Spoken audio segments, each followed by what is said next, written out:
بسم اللہ الرحمن الرحیم۔ جل پری کا ہاتھ۔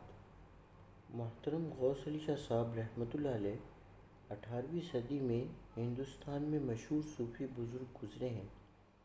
تذکرہ غوثیہ ان کے ارشادات و ملفوظات پر مشتمل کتاب ہے اور ماورائے علوم پر ایک مستند سورس کی حیثیت رکھتی ہے۔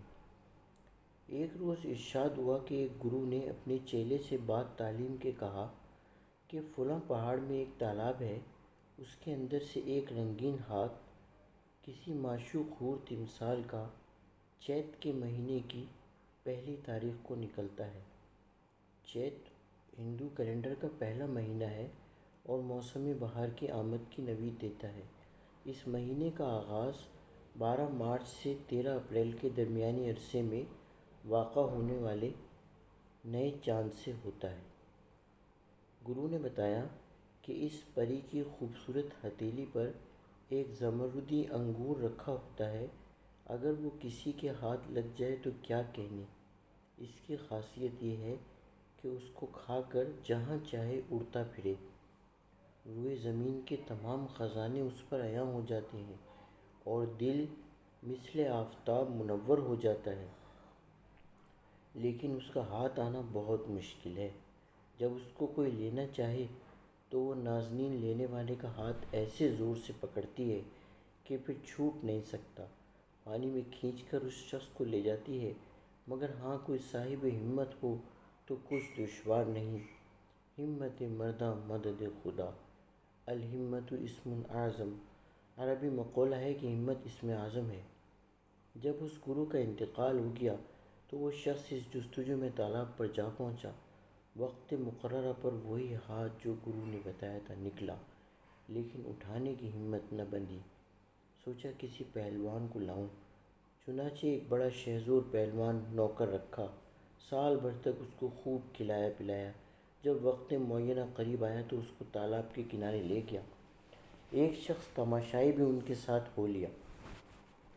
جب ہاتھ نکلا تو پہلوان سے کہا کہ اسی کام کے لیے تجھے نوکر رکھا ہے، یہ انگور جس طرح بنے اٹھا لے۔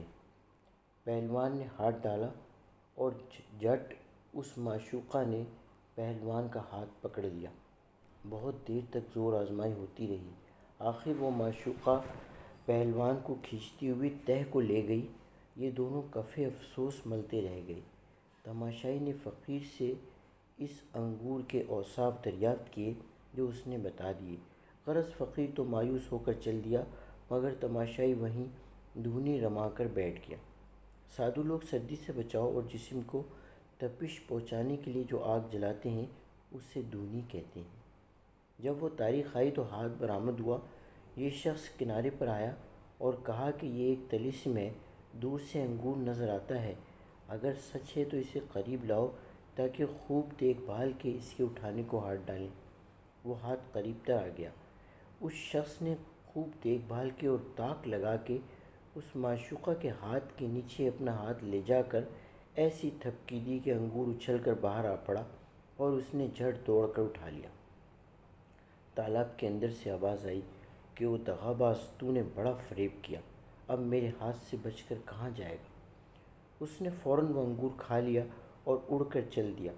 غرض یہ کہ جن کی قسمت میں نہ تھا وہ ڈوب کر مر گئے، اور جس کے نصیب میں تھا اس نے ایسی آسانی سے حاصل کر لیا۔ ذالک فضل اللہ یؤتیہ من یشاء۔ یہ اللہ کا فضل ہے، وہ جس کو چاہتا ہے عطا کرتا ہے۔ تذکرہ غوثیہ۔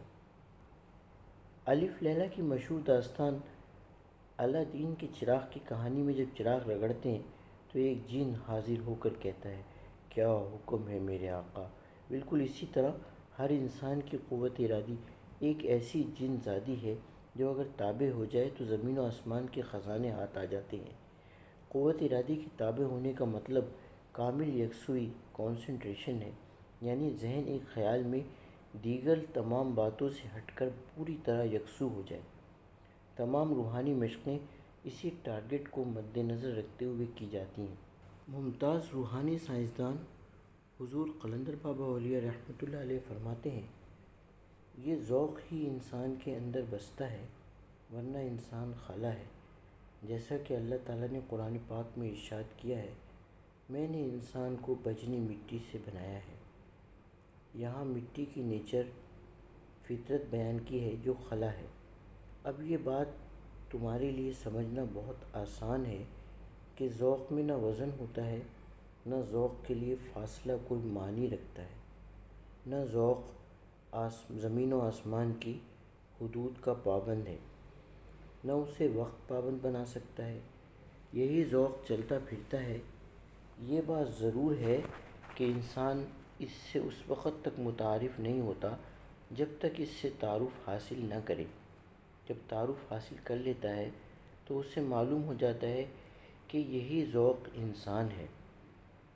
یہ پوری کائنات میں آزاد ہے، فرشتوں کا سربراہ ہے، اللہ کی بہترین صنعت ہے اور کائنات میں اللہ کا نائب ہے۔ نہ وہ پیروں سے چلنے اور ہاتھوں سے پکڑنے کا پابند ہے، نہ وہ آنکھوں سے دیکھنے اور کانوں سے سننے کا محتاج ہے۔ یہ ساری خرافات انسان نے آپ ہی تخلیق کی ہیں اور آپ ہی ڈھول بجاتا پھرتا ہے کہ ہائے میں تو بالکل مجبور ہوں۔ تم یہ سوچو گے کہ کتنے ہی آدمی جو اللہ تعالیٰ سے تعارف حاصل کر سکے، وہ تو بہر صورت آزاد نہیں ہیں۔ انہیں ہر معاملے میں آزاد ہونا چاہیے۔ یہ صحیح ہے کہ وہ آزاد ہیں، مگر ساتھ ہی وہ نوع انسانی کے معاشرے کی رسی میں بندھے ہوئے ہیں۔ ہر دور میں اسی کمزوری نے ایسے لوگوں کی آزادی کو ادھورا رکھا ہے۔ جس کا نام زید ہے، وہ اس ہی ذوق کا پیٹرن طرز ہے۔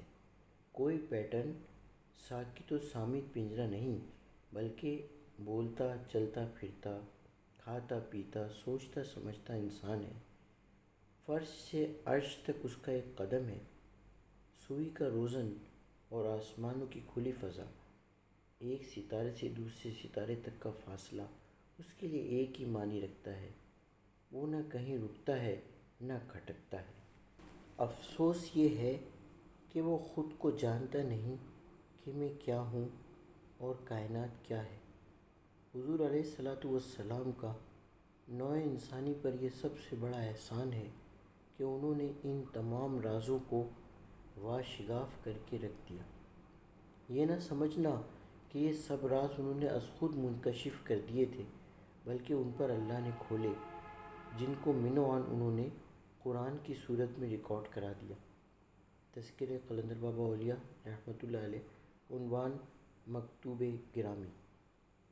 اللہ تعالیٰ کا ارشاد ہے، وَسَخَّرَ لَكُم مَّا فِي السَّمَاوَاتِ وَمَا فِي الْأَرْضِ جَمِيعًا مِّنْهُ إِنَّ فِي ذَلِكَ لَآيَاتٍ لِقَوْمٍ يَتَفَكَّرُونَ۔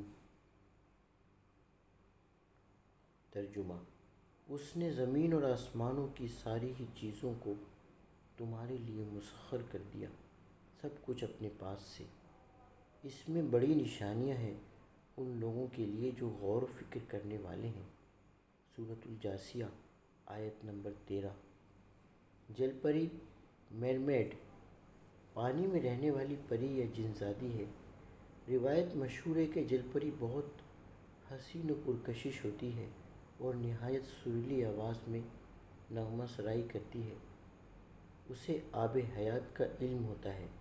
آب حیات یا اکسیر، ایلیکزیر آف لائف، وہ مرکب ہے جس کو کھا کر کوئی انسان ہر موذی مرض سے صحت یاب ہو جاتا ہے اور اس کی عمر بہت زیادہ بڑھ جاتی ہے یا وہ امر ہو جاتا ہے۔